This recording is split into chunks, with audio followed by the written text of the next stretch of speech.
या इसमें अभी तो हम सेल के बारे में पर्टिकुलरली बात करने वाले हैं। तो अभी हम देख लेते हैं सेल, ठीक है।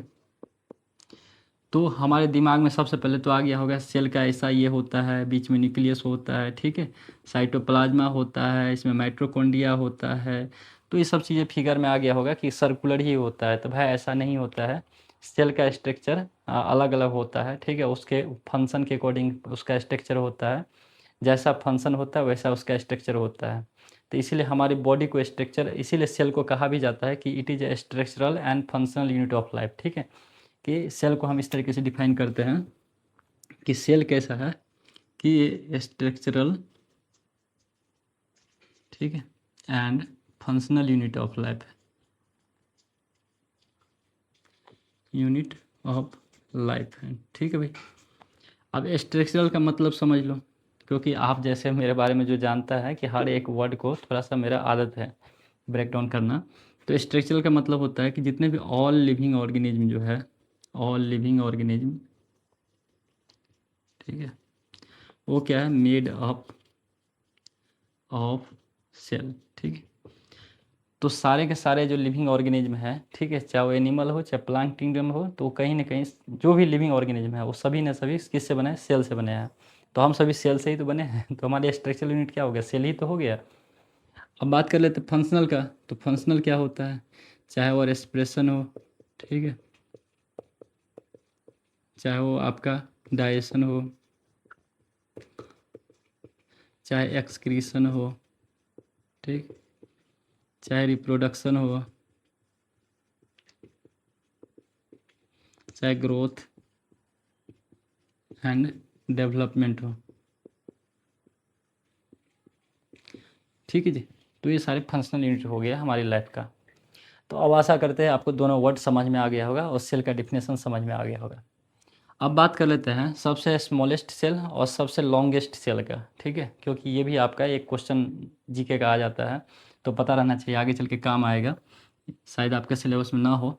सबसे स्मॉलेस्ट या वो भी स्मॉलेस्ट सेल जो है वो है लगभग 0.1 माइक्रोमीटर का होता है, और उसका नाम है माइको प्लाज्मा जेली सेप्टिकम,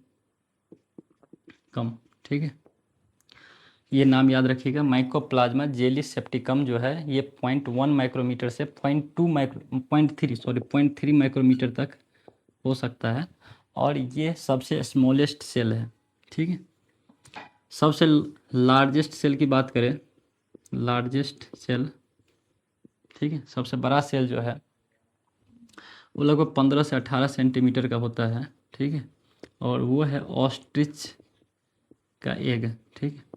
शुतुरमुर्ग के जो अंडे होते हैं ये सबसे बड़ा सेल है, और इसको आप नेक्ट आइज से देख सकते हो, ठीक है, नेक्ट आइज से भी देख सकते हो, मतलब खुली आंखों से देख सकते हो।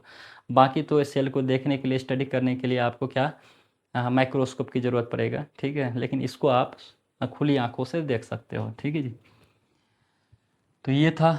आप दूसरी बात कर लेते हैं, स्टडी ऑफ सेल जो होता है, स्टडी ऑफ सेल, जो इस सेल के बारे में स्टडी करते हैं, अध्ययन करते हैं, वो कहाँ पे, किस ब्रांच में करते हैं, साइटोलॉजी, याद रख लीजिए, साइटोलॉजी, ठीक है भाई। तो एक तो आपका ये पॉइंट क्लियर हो गया होगा।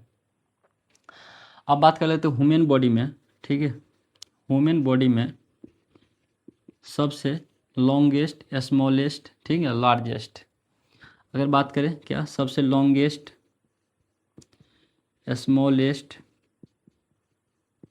और लार्जेस्ट, ये पता रहना चाहिए अपने को ह्यूमन बॉडी में। तो सबसे लॉन्गेस्ट सेल जो है ह्यूमन बॉडी में वो कौन सा है, पता है आप लोगों को, न्यूरॉन, न्यूरॉन सेल जो है सबसे लंबी है, लॉन्गेस्ट है, न्यूरॉन, न्यूरॉन सेल, ठीक है।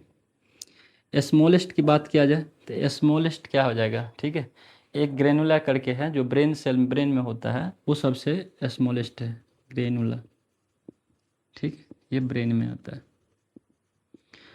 और सबसे लार्जेस्ट की बात करें तो ये ओवा है, ठीक है, ये सबसे फीमेल में होता है, ठीक है, ये सबसे लार्जेस्ट सेल है, ठीक है, ह्यूमन बॉडी की, ह्यूमन बॉडी की मैं बात कर रहा हूँ अभी। अब बात कर लेते हैं सेल का डिस्कवरी का। तो 1665 में रॉबर्ट हुक नाम के साइंटिस्ट थे जिन्होंने खुद ही अपना एक माइक्रोस्कोप बनाया और सेल का बारे में डिस्कवरी किया। ठीक है, फर्स्ट बार जो सेल के बारे में डिस्कवरी किया वो था अपना डेड सेल। ठीक है, मरा सेल था, क्योंकि ये बार्क ऑफ द ट्री से क्या किया था, डिस्कवर किया था, जिसको अपन कॉर्क बोलते हैं। मतलब छाले 1831 में इन्होंने न्यूक्लियस का डिस्कवर किया था। ठीक है, सेल के अंदर में जो न्यूक्लियस होते हैं उनका डिस्कवर किया था। अगर बात करें पुरकिंजी का, ठीक है, तो इन्होंने प्रोटोप्लाज्म का डिस्कवर किया था। ठीक है, 1839 ईस्वी में। 1855 ईस्वी में रोडोल्फ विर्चोरी ने एक सेल थ्योरी में एक अपना पॉइंट ऐड किया था। सेल थ्योरी में हम बता रहे हैं, अभी के लिए सिर्फ ये देख लो। उन्होंने बोला था कि जितने भी सेल होते हैं वो सेल प्री एग्जिस्टिंग सेल से ही आते हैं, प्री एग्जिस्टिंग सेल। ठीक, मतलब पुराने ही सेल, ओल्ड सेल ही, ठीक है, ओल्ड सेल ही क्या बनाते हैं, दो जैसे न्यू सेल का निर्माण करते हैं, या जिसको ऐसे बोलते हैं ओल्ड या फादर सेल ही। ठीक है, फादर सेल ओल्ड सेल को बोलते हैं, वो डॉटर सेल का फॉर्मेशन करते हैं। ठीक है, मतलब कोई नया